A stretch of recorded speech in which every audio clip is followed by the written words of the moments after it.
We here. All right, we got a lot of things to cover, but let me start off by saying I know there's a lot going on.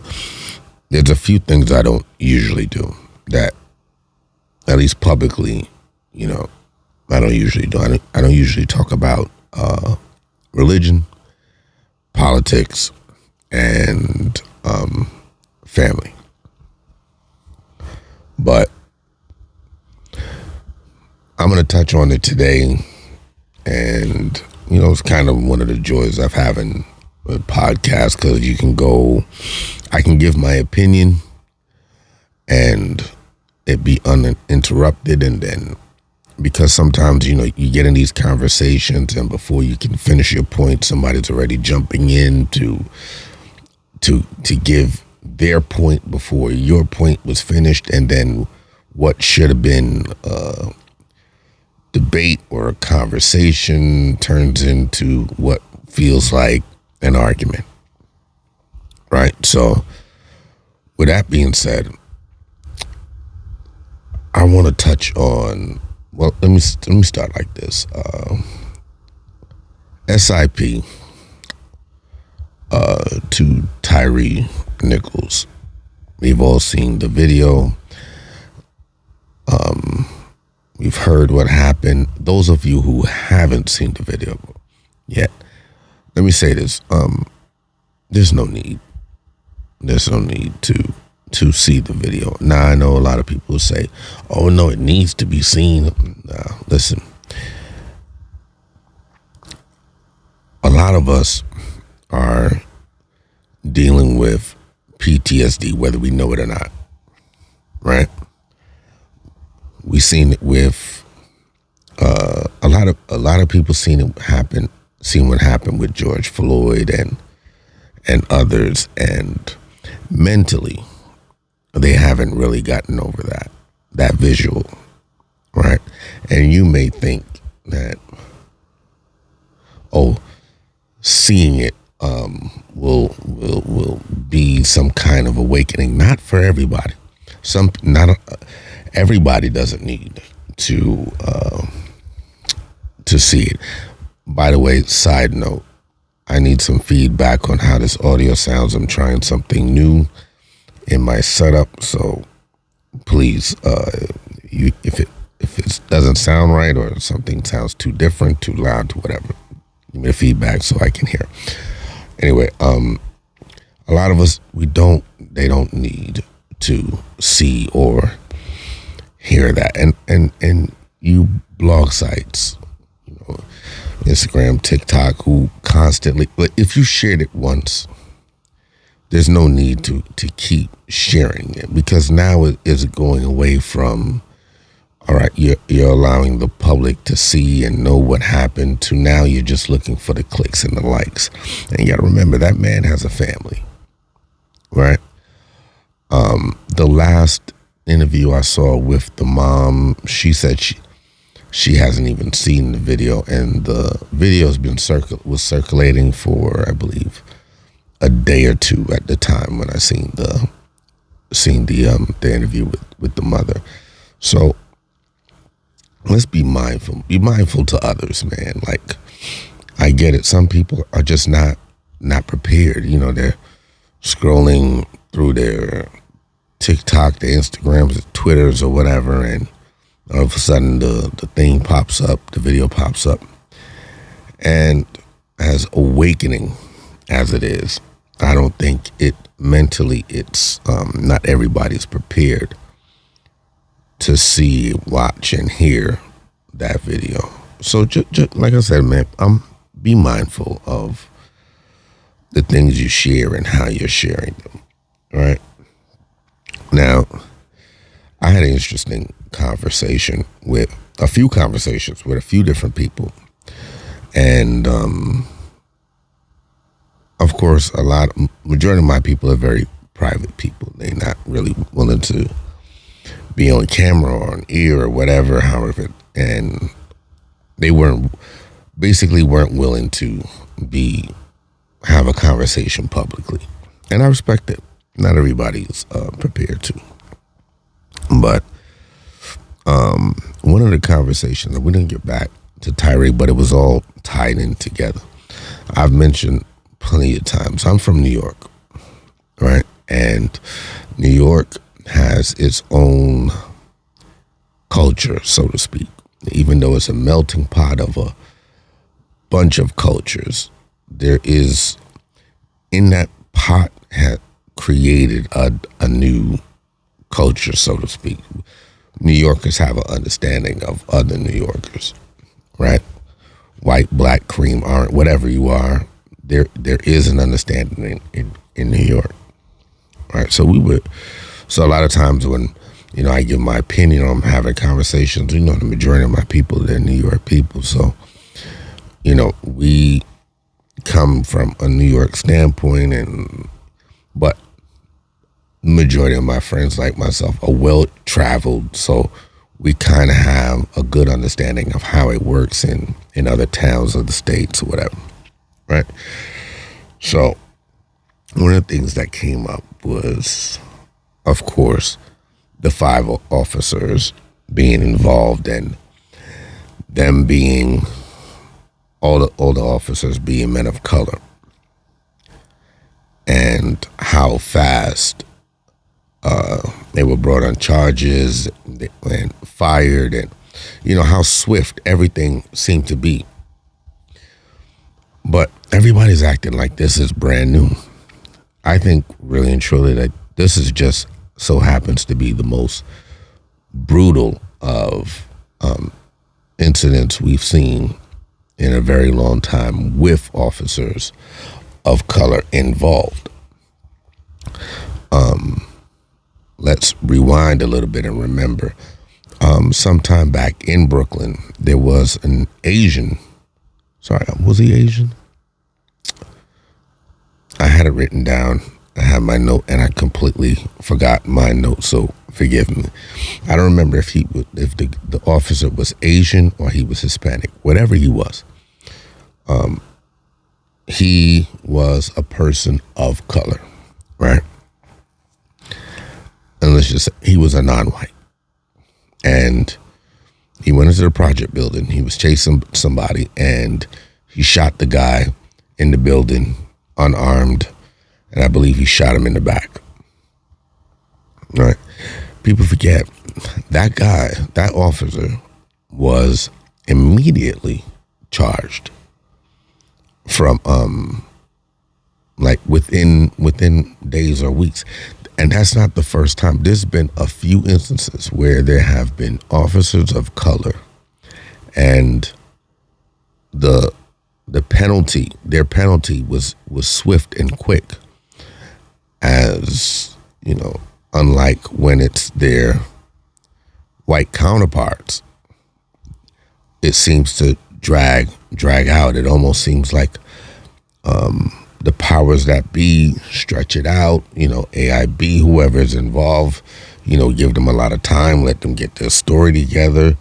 The whole establishment,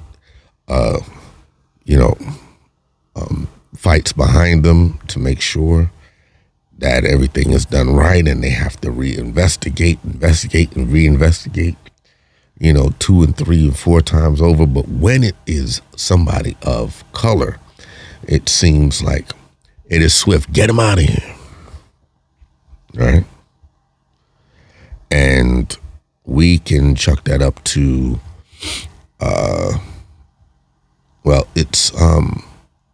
it's police culture or whatever. And that was part of the conversation. It was police culture. I had another conversation, and it all ties in together. I'm just giving you the quick summary of all the conversations that I had. There was another conversation with people of color in the police department, and they go in and then they get, for the lack of a better term, converted into what police culture is, and they forget who they are. And let me say this, and I've said this before: if you want it to change, it has to change from the inside. Now people disagree and be like, "Oh, well, you can't change it from the inside. It doesn't work like that. It doesn't happen. They've tried and blah blah blah." Listen, again, I'm from New York. Right now, as we speak, and again, I forgot my notes, but right now, as we speak, the Bronx, I believe, is somewhere around in the 70 percentile of officers. Their officers are all of color. Right? Now, if anybody know New York and is familiar with the Bronx, they know. If you got to go to the Bronx, find a way not to go to the Bronx. Pretty much, right? If you don't have to go to the Bronx, don't go to the Bronx. That's it. But, and it's always been like that. People from the Bronx would hate it, but they know it's almost like an ongoing joke. Like, the Bronx can get wild, it gets crazy in the Bronx, right? But it's always been that way. But in present years, I want to say in the last 4 to 5 years, crime is down exponentially. In the Bronx, right?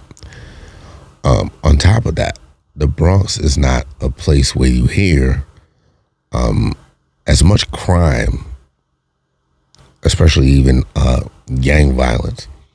As much crime and gang violence as in the Bronx. You don't hear a lot of these police shootings and beatings the same way. And it's not that it's not televised, because then that'll be the next argument, that it's because it's the Bronx and it's people of color, so they're not televising it or they're not speaking on it or whatever. Let me tell you something. First of all, it's New York, and we live in a time of everybody has a phone. Kids in kindergarten have a phone. So if it was to that level, you would have been seeing that, right? Now you go to the stats. Now we go to facts. Go look it up. The facts are that the percentile of officers of color are super high. Crime is down.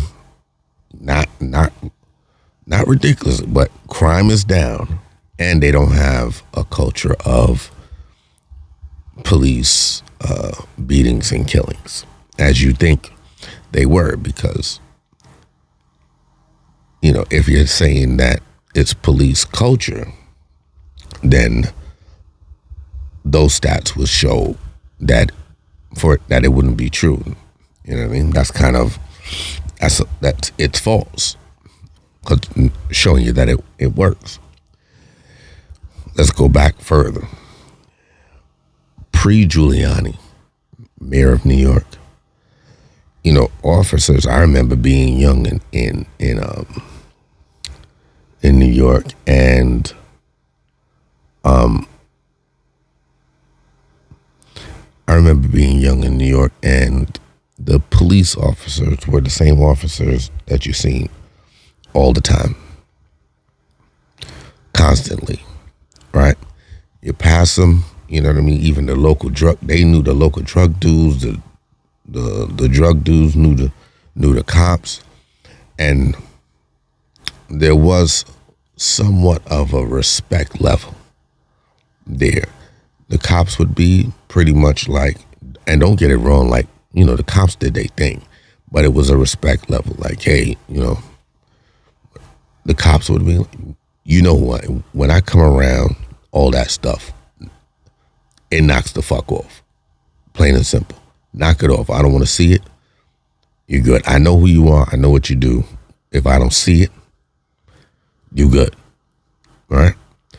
Because at the end of the day, he's human. He wants to go home. And then now, before you go jumping, be like, oh, you siding with the police? No, that's not what I'm doing. I'm making you understand what the culture was, and understanding the timeline and how things end up switching up. those officers that worked that neighborhood lived in that neighborhood, right? Whether they were black, white, Hispanic, whatever they lived in that neighborhood or in the vicinity of that neighborhood. So there was an understanding, right? Jump back forward again. Oh, before that, that all ended with Giuliani. Giuliani came in, and basically he was the DA, the district DA at one time, and then became mayor. And once he jumped in, became mayor, he changed it that all these officers could no longer police their own neighborhoods, and then started transferring all these officers all over the place. So now you bring officers from, the suburbs of Long Island, and you drop them into the hood of Bed-Stuy, Flatbush, East New York, Bushwick, right? You drop them into these places where they have no understanding of who's who, what's what. You know what I mean? And let's just be honest, a lot of those officers are soft. They were soft, right? Because they came from suburbs. They were just doing it to get a check. There was low crime where they were at, and they were fine. And a lot of them was just like, hey, this is a job. It's not too tough. I got a partner. I got backup. I'm good. I do my 20, and I'm out of here. Now what happens? You bring that lighthearted man, and you put him in the middle of the hood, and what ends up happening? Now he's scared for his life. So admit Giuliani getting in is not so much that just crime went up. Crime, they like to use the stats and say, crime was down when he got in. It wasn't that was crime was down. Crime might have been down, but the culture was in disarray. And I know I keep using the word culture, but just follow. The culture was in disarray. So now these cops come in the neighborhood, they don't know who is who. So to all of them, everybody is a suspect of something, right? Because they can't tell. And let's just be honest. We people of color have an unwritten understanding when we see each other eye to eye and understand our movements or whatever. Not that, we're mind readers and nothing ever happens. Yes, some stuff does happen. That's a fact. But we have a better understanding of each other, and we know how to address each other in a certain way. Right? We understand, hey, if there's an argument between two men of color here, you can understand who's the aggressor. And we know how to verbalize and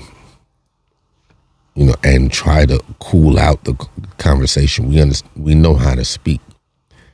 Now here comes this white suburban cop. He comes into the area, and he can't tell which one's the aggressor and which one's not, because to them they're both aggressive. They're both animals. They're both savage. So he don't know how to quelch the situation. So he goes in with guns blazing and and all this bravado, not realizing like all that energy that you just came in with, you could have come in with 80% less that. If you had just came here, hey, fellas, cool out, man. What's going on? Everything good? What's going on? And not with that condescending tone that they like to use. Hey, bro, there's no need to try and speak like the version of black that you think we are. Right? So if the police were able to continue policing their own. So let me say it like this.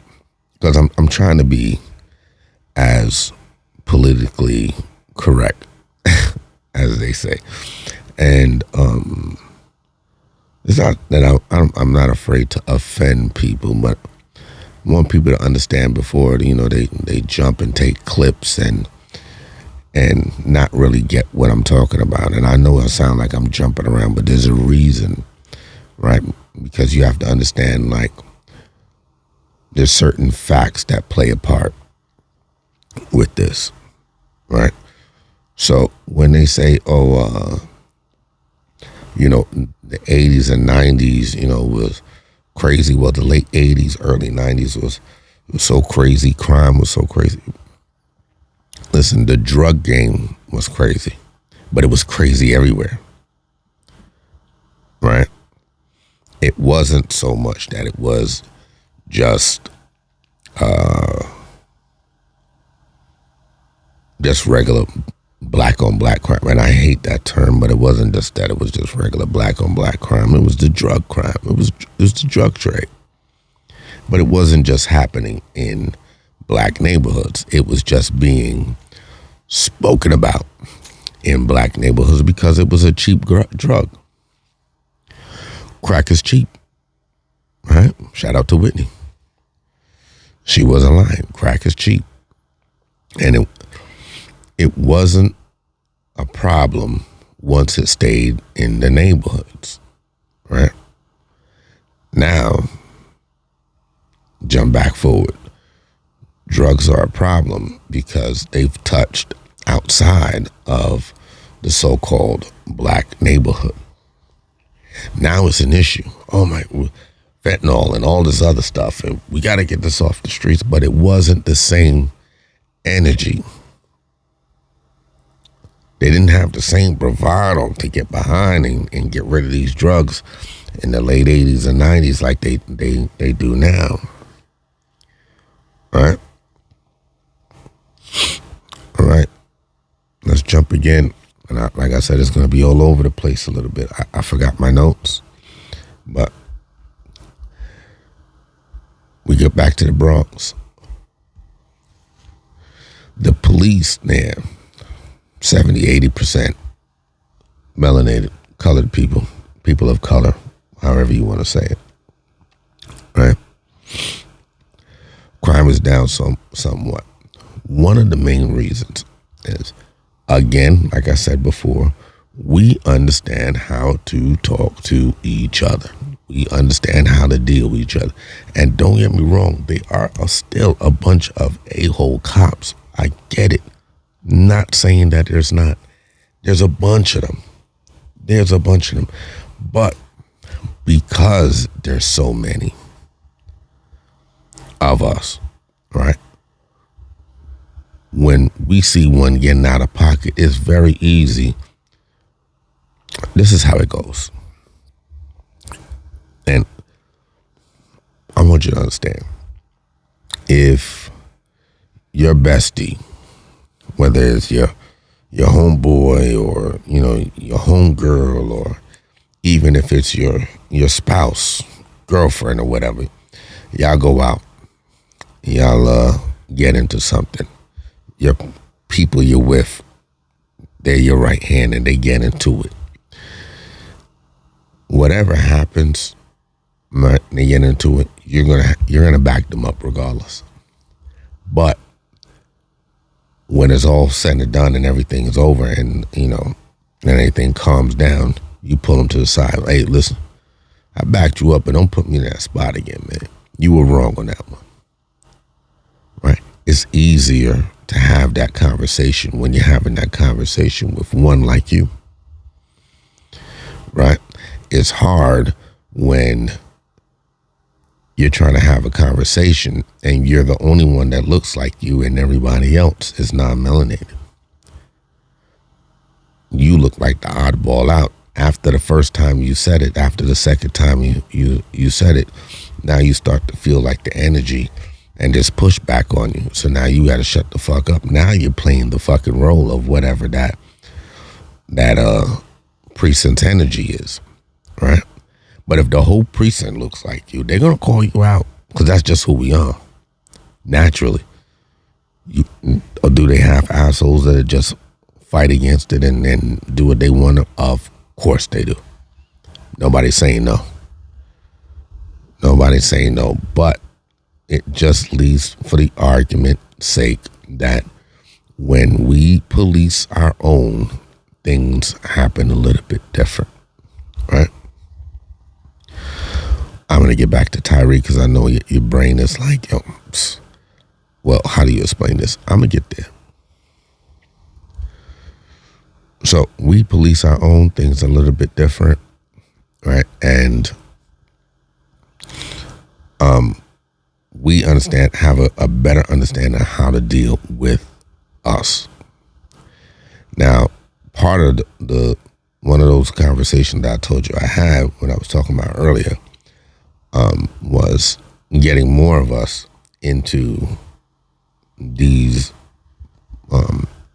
precincts, into these police departments. And one person said, no, it's not going to fix it, and I don't want my child a part of it. And I didn't say that they were wrong, but I did disagree. Like, I mean, that's your feeling. I get it. You're entitled, but, I like to be objective, and I like to not see things as just what's right there. I like to see ahead. I like the next step. I'm a Sesame Street kid, right? So you remember you count 1, 2, 3, 4. What's next? I live by that. So what's the next play? Because it's not just that move.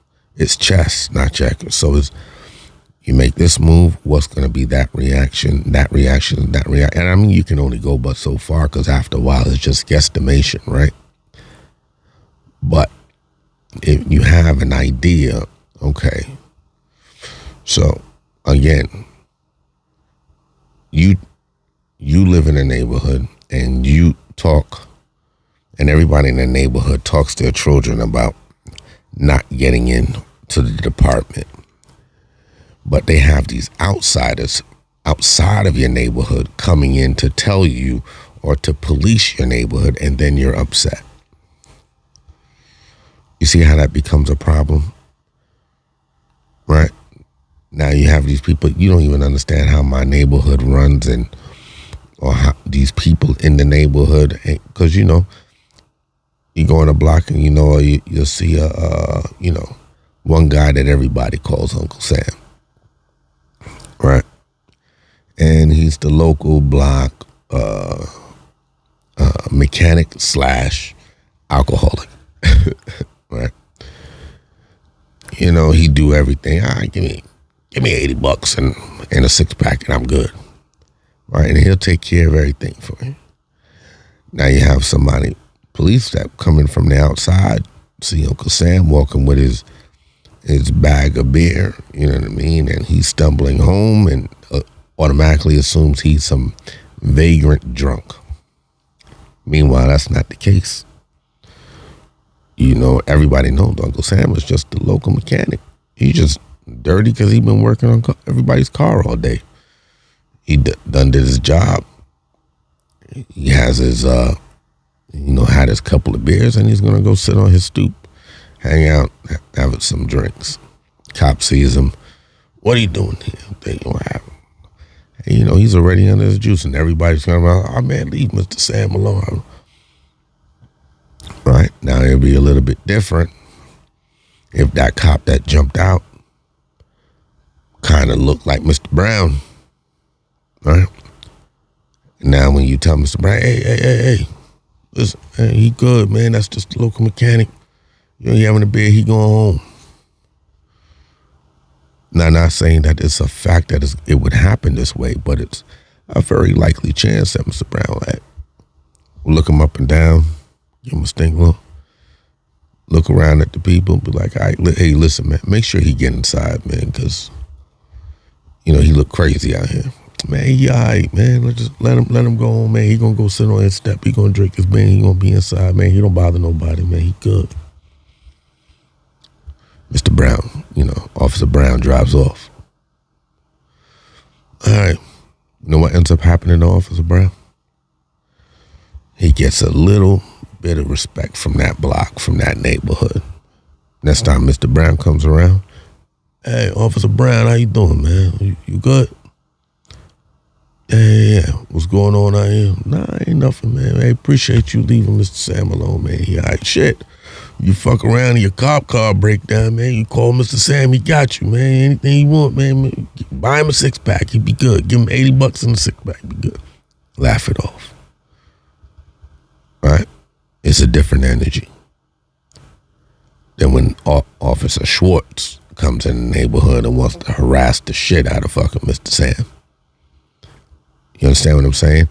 Now you battle the conversation and be like, oh, well, that's fine and dandy. But once they get in, they get changed because there's all these rules that they got to run by. That's fine. And that is very true. Absolutely.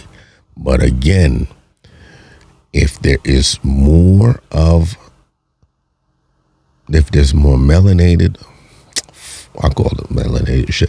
If there is more black officers, more officers of color there for the neighborhood that is of color, there's less likely chance that you're going to have a problem. That's just the fact. It's just a fact. Now, let's jump forward. And again, rest in peace to Tyree and my condolences to his family. From what I understand, fine young man, didn't bother anybody. From stories and media, and there's another thing, people just like to jump and run with these narratives. People, before you run with some of these storylines, fact check them, because sometimes people just say things, and because it sounds good, you want to run with it, and you want to be the first to post it, and you want to get the like off of it, and it's not true.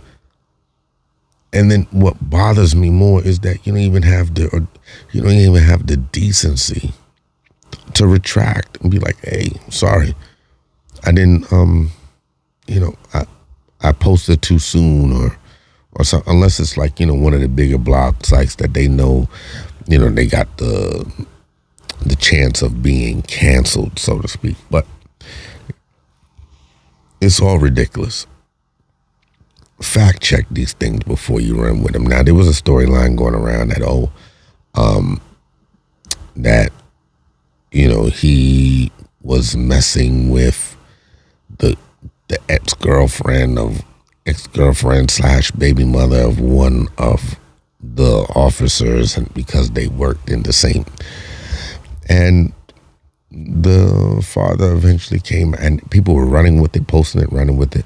I did mention it, in a conversation. I was like, I don't know. And here's the thing, when I hear things, I'll have the conversation and I'll say, I don't know how true it is, but this is what is being said.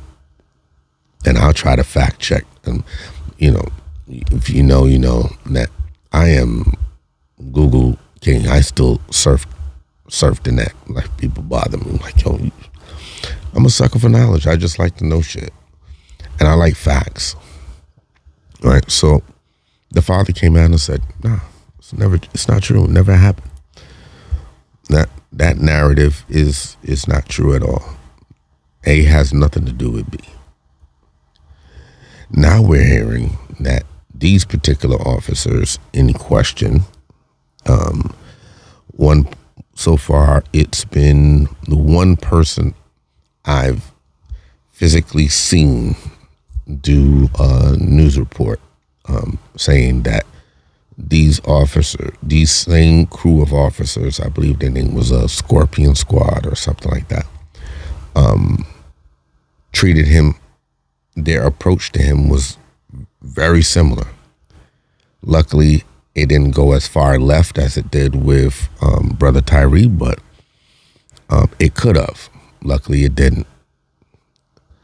But again, these are a pocket of officers. I did say that man, it felt personal. It was like, you know, and again, if you haven't seen it by now, there's no need to see it, right?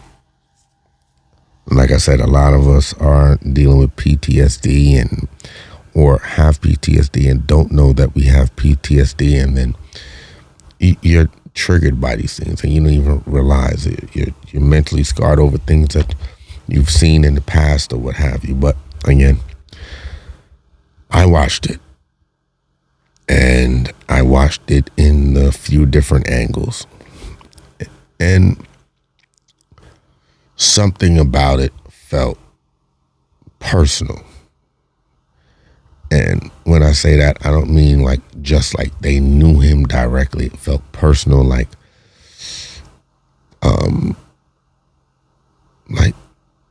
this was their nature type of thing, right? I heard one guy say some crazy things like, yo, why didn't he just comply? Again, people running with the narrative.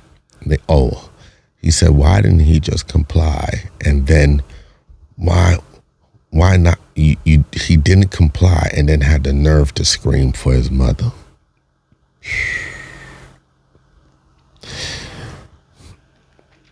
Here's the fact, and I hope he hears this. But no, lies, because somebody did set him straight.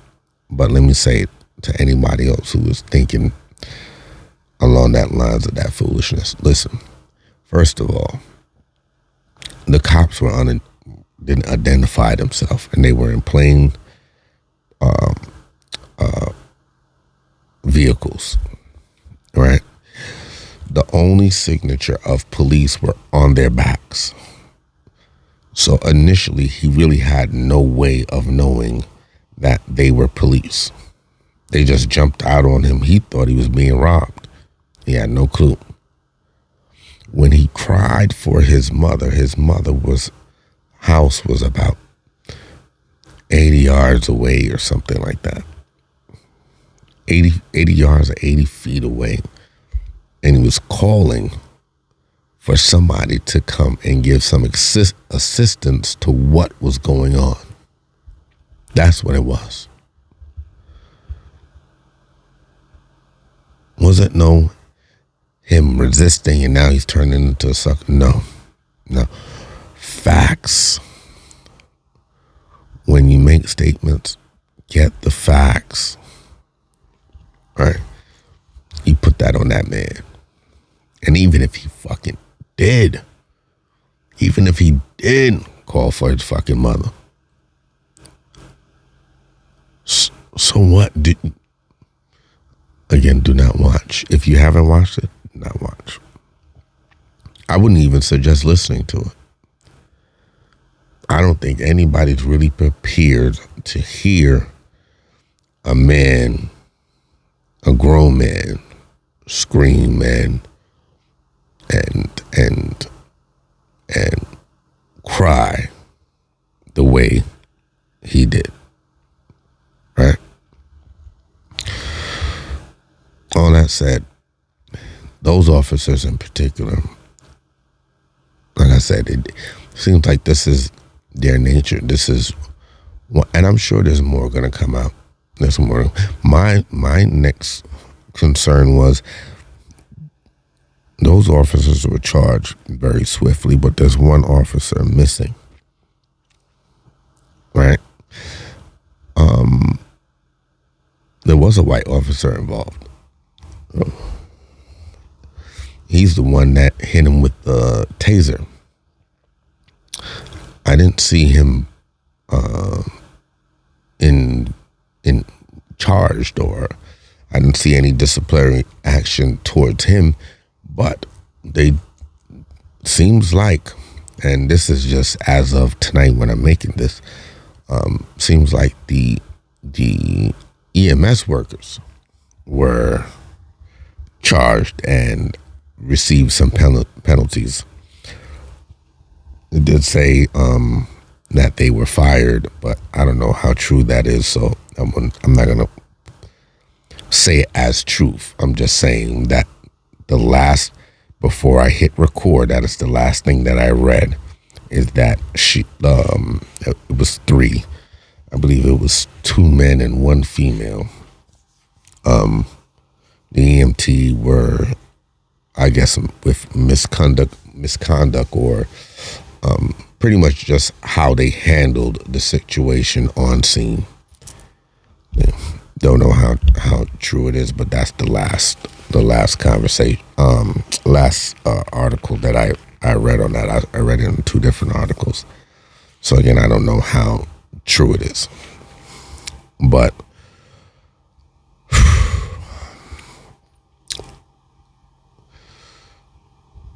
I think we look at things, especially as Black people, we be looking and paying attention to the wrong shit sometimes, man. Right? Like, we're in 2023 and we're still having light skin, dark skin conversations. Like, we make jokes about it. I do it. Make jokes about it, like, amongst family and friends. But I mean, when we're having real conversations about real problems that's going on in our neighborhoods and within our homes or whatever, and we're still having these foolish ass fuck conversations about light skin, dark skin, and who this, that, and the third. It's the dumbest thing. Let me tell you something. Well, whether you're Caribbean Black, American Black, African Black, light Black, dark Black, brown Black, cream Black, albino Black. Let me tell you something. When them boys pull you over, you are just Black. That's it. They don't give a fuck. The politicians, they don't care. You're Black. Right? You can sit there and you can argue the point. Oh, well, light-skinned dudes do this and light-skinned men treat dark-skinned women like this. And listen, the faster we get our minds right and realize that, listen, at the end of the day, to everybody else but us, we're Black. We're the only ones having a foolish ass fucking conversation about that. Let me tell you how dumb we are. Now, we would have information on. Now, I'm not saying I'm about fighting against anybody making a dollar. You got to do what you got to do, right? But you would charge somebody of your likeness some astronomical number to help fix their credit so that they can get right to eventually, open up a business or blah, blah, blah, right? You're charging some astronomical number, and that's your gig, right? I want you to really go ahead and search and see how many white people you see charging these same things or have these businesses on fixing their fixing their other people's credit and helping them with taxes. Let me tell you what happens. They get in conversations like, oh, hey, you can get a tax write-off for that. Yeah, you can. Yeah, you didn't know? No, don't buy that car. That car is 4 pounds too shy of you being able to write it off. Really? Yes.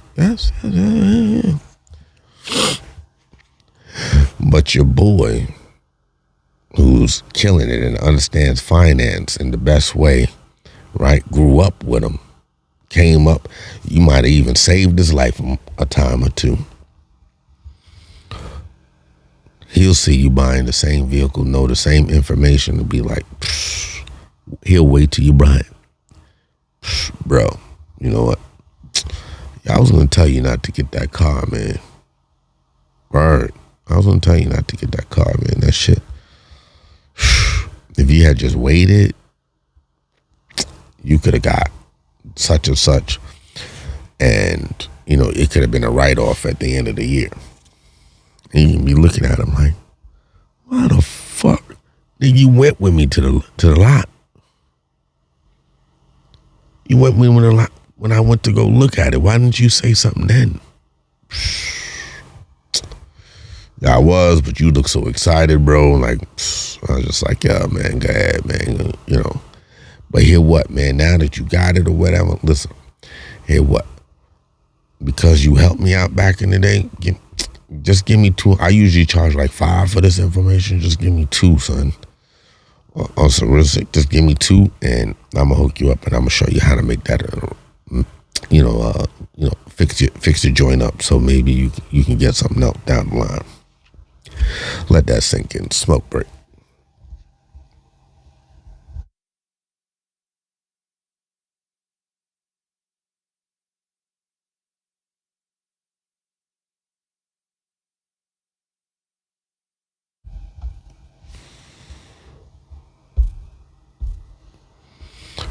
So,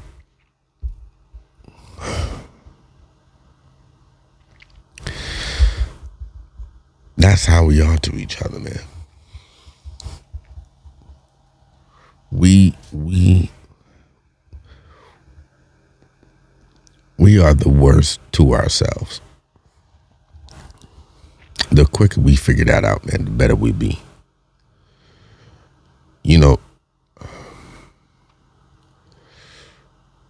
Everybody talking about support black business or whatever. Let me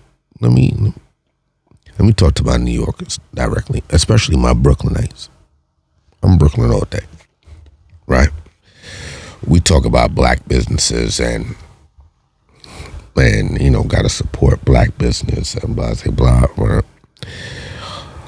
And those of you who are not from Brooklyn, I encourage you. Google Flatbush Avenue from 1991 to mid 2000s. Just Google map it and look at all the shops up and down Flatbush Avenue. From Flatbush and Kings Highway, remember this, Flatbush and Kings Highway to Flatbush and Empire Boulevard. Right? I'm a man of a certain age, and let me tell you something. I grew up seeing and living and supporting black businesses because that's what it was. Flatbush is considered damn near like Little Caribbean.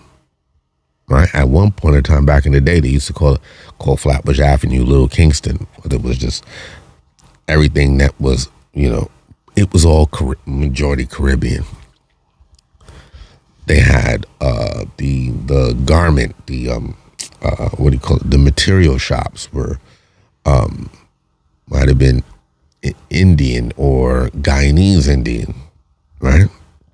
You had a bunch of clothing stores. You had the seamstress, the tailors, shoe repair, shoe sales, suit sales, food galore. Everybody was making money. Restaurant here, restaurant there, right?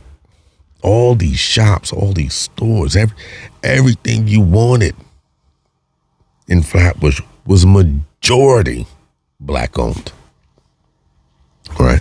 Prior to that, and let's speak truth, prior to that,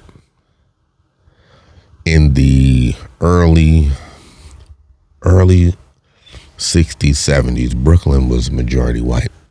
That same Flatbush Avenue was majority white and Jewish, Italian and Jewish, white, Italian and Jewish. Well, I'm saying white because I didn't know but after the blackout in 1977, I believe it was either January January of 1977, there was a blackout, and it's not talked about much.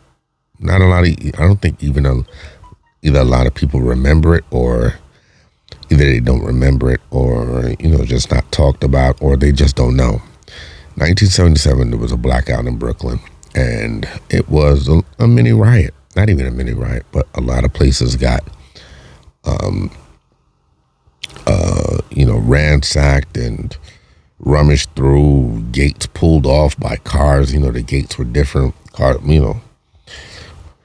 was a riot. Places were looted, and after that blackout, a lot of those businesses that were there, they left. A lot of them sold very cheap because they didn't see any turnaround in the neighborhood, and at the same time, there was an influx of a lot of either Black Americans or Caribbean, Black Caribbean, coming in and taking advantage of these cheap prices. And even for then, being cheap, $10 then would probably be $1,000 now. So that might be a little extreme, but you get what I mean. But even for then, for those prices that a lot of those places were going for were very cheap, right? Flatbush had big stores. There was a Woolworth, right, on Albemarle and Flatbush. Big Woolworth. Right? A lot of y'all don't even remember that. Amazing shops or whatever. But when it came to stores and restaurants or whatever, it was majority Black. Grew up on Black. That's why when I say, and people, outside of New York say, "Oh, you so boasty." I was talking about New York. Yeah, because if you didn't live in New York, you couldn't have a proper understanding of what it really is. People who are moving to New York now, the culture of New York is kind of different now than back then. Not talking about the crime and the street shit. I'm just saying the culture of it is a little bit different. A lot of people argue about gentrification and blah, blah, blah. And gentrification is real. It does happen. It did happen. It's still happening. My one issue, and I will always argue this point, a lot of areas where people were saying was gentrified, you have to stick to what the word means. You have to stick to the definition of what things are. Now, a lot of what happened in Brooklyn was right after we had a storm, Sandy. A lot of what happened after Sandy was the people that lived in Manhattan had a serious wake-up call. And Sandy reminded them that, hey, Manhattan is an island. And when shit goes south, you're stuck. You can only get off of this island via 3 bridges and a tunnel. Right? The tunnel part was shut down. That was a no-go.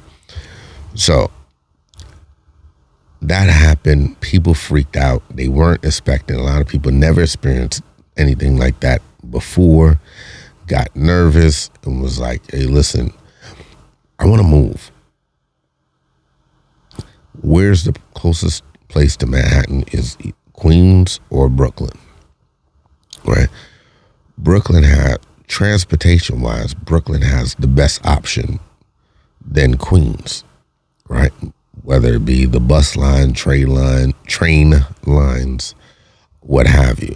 Not saying that Queens doesn't have those things, but the bus lines and stuff are way more frequent in Brooklyn than they are in Queens. Queens is a little bit more spread out.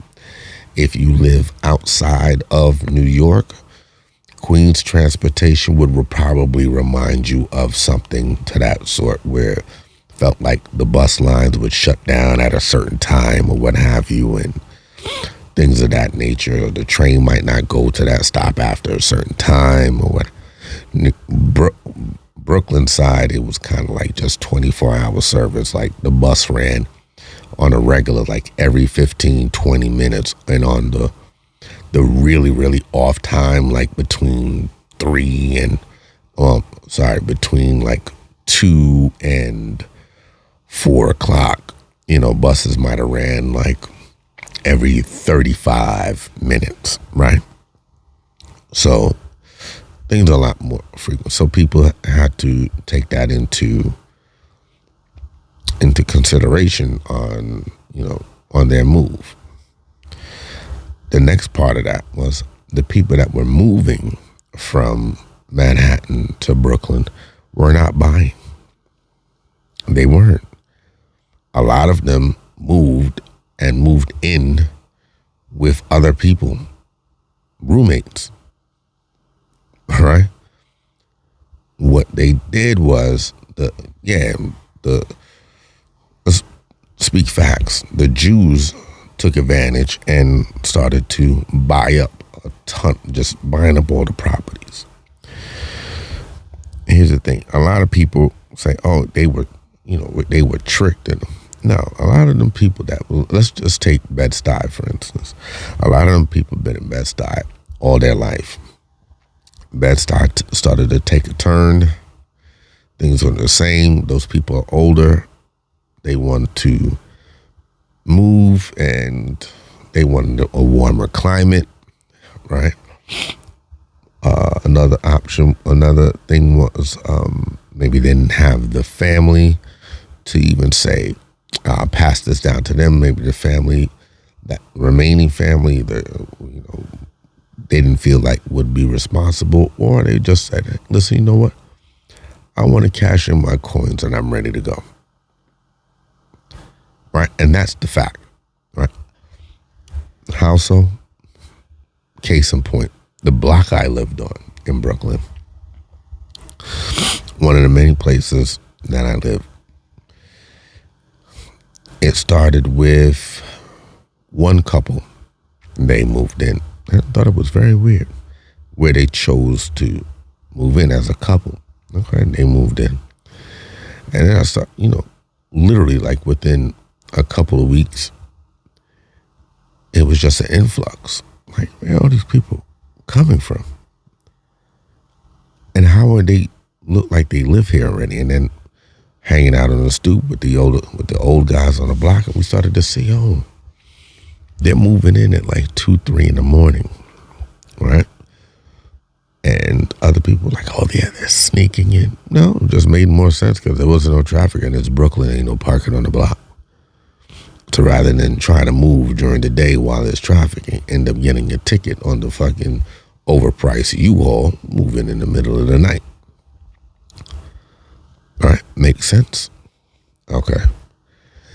A lot of them then we started paying attention to, these people don't even know each other, but they living with each other.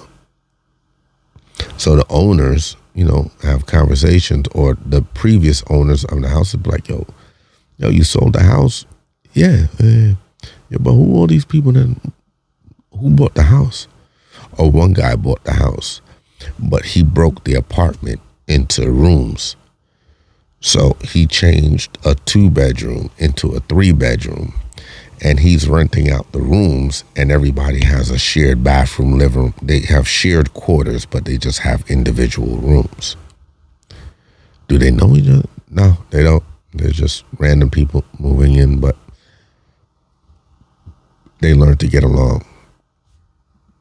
What? They don't know each other. Yeah. The rent is $2,500, $3,500 for that 3-bedroom, but they split it between the 3 of them, and they don't know each other. No, they don't know each other. So everybody is responsible for their portion of the rent. So if it's $3,500, it's split 3 ways. Wow, that's crazy. Mm-hmm. That's what they're doing. And then I started to pay attention. And that's what was happening all around. Now, there were some that were, you know, things were getting devious.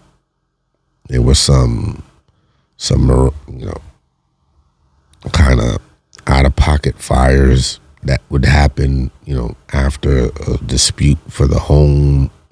There were a few of those. And, you know, and they were concerning. So not saying that didn't happen. It did. Things like that did happen. But when you say things like, oh, the whole of it was gentrification. No, it wasn't. A lot of motherfuckers just was tired and was just ready to go. And that was just a best option. A lot of them did not have you know, retirement plan, and the house was their retirement plan. The place where I lived at the time was, now this, it was some two sisters, and clearly they were, you know, late to mid 70s, somewhere around there, and I want to say more so in their 70s, maybe early 70s. And two sisters, and mind you, their age, I said they're in their 70s. And that was their grandparents' house. Their grandparents were the first to live in that house ever.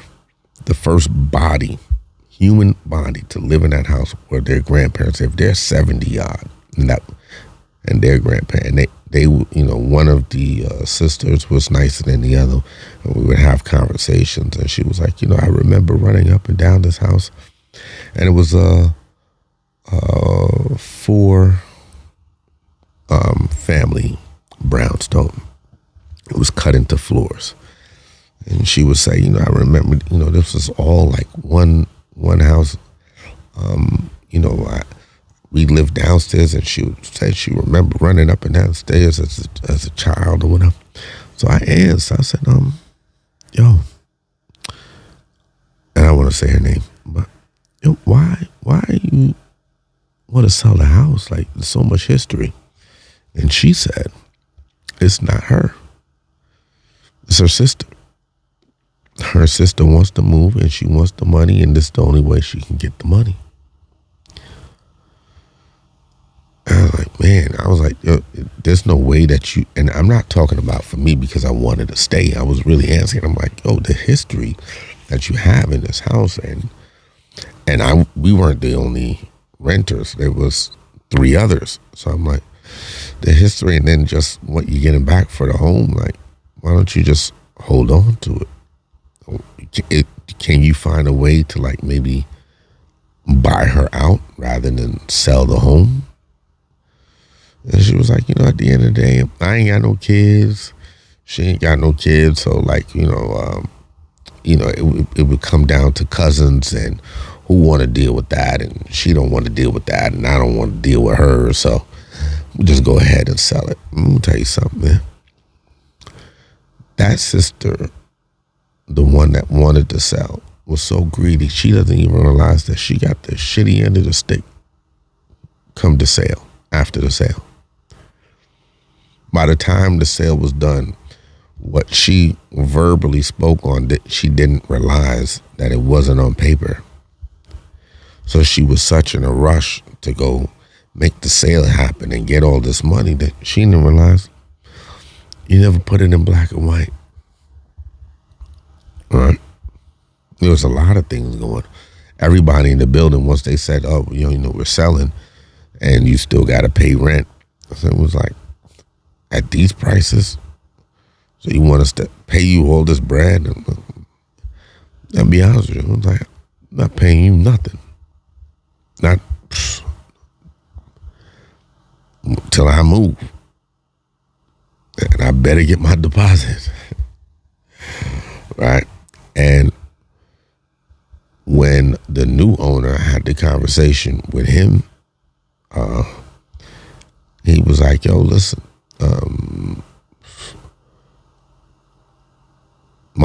my conversation was something like, yo, listen, she's saying that I owe Brad because I didn't want to pay while this was happening. He was like, well, it's not really on her because once I buy the place, the debt is mine. I knew that. I just wanted to see what he was going to say. I had got the lowdown from my cousin's mom, and she put me on from early, and she was like, nah, the debt belongs to the new owner. He can do what he wants with it. Once she sells the property, the debt belongs to the new owner. So along with the deal I made with him and, a couple other things that transpired,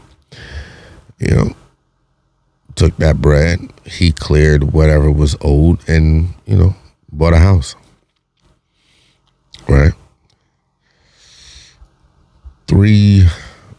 4 months into my new home with my family, the old landlord calls me, not the new owner, the old one. The cool sister calls me. Hey, how you doing? Hey, I'm good. How you? Find it weird. I'm looking at the phone like, why is she calling me? She calling just to say hi. I mean, we were cool, but it feels weird. And lo and behold, she got to it. So she was like, yo, when am I going to get my money? I said, excuse me, I'm lost. She was like, well, I'm going to get my money. You owe me money. The money you owe me. Oh, no. I don't owe you anything. I was like, when you sold the house, you sold the debt. I owed the new owner. The new owner cleared it. Oh, I don't know who told you that. The law, man. The law told me that. Right? And the cool, nice lady that she was turned. Oh, well, this is ridiculous. I got to find out. You be hearing from me. Well, you have the number. It hasn't changed. It's not going to change. And you can call anytime you like. No problem. But I tell you now, you're fighting a losing battle because you're not getting anything out of me. Your battle is with it. Then you should have put that down in paper. You didn't pay attention. You said that it was on your sister that you wanted to make the sale, but now it's starting to feel like it's a little bit of you in there. When you wanted something to kick back, and you let this beautiful place go. Sorry to hear, but it has nothing to do with me. It is what it is after that. Right? Well, I gave you a whole story, but back to Tyree Nichols and those police officers. It's always been, hey, when it's an officer of color, the law is swift. When it's an officer, when it's a non-melanated officer, the law will shift. We'll work around them. We'll work with them. When it's a melanated officer, it's an officer of color, all of that shifting, no. You shift them right up on out of here. That's when the law kicks in.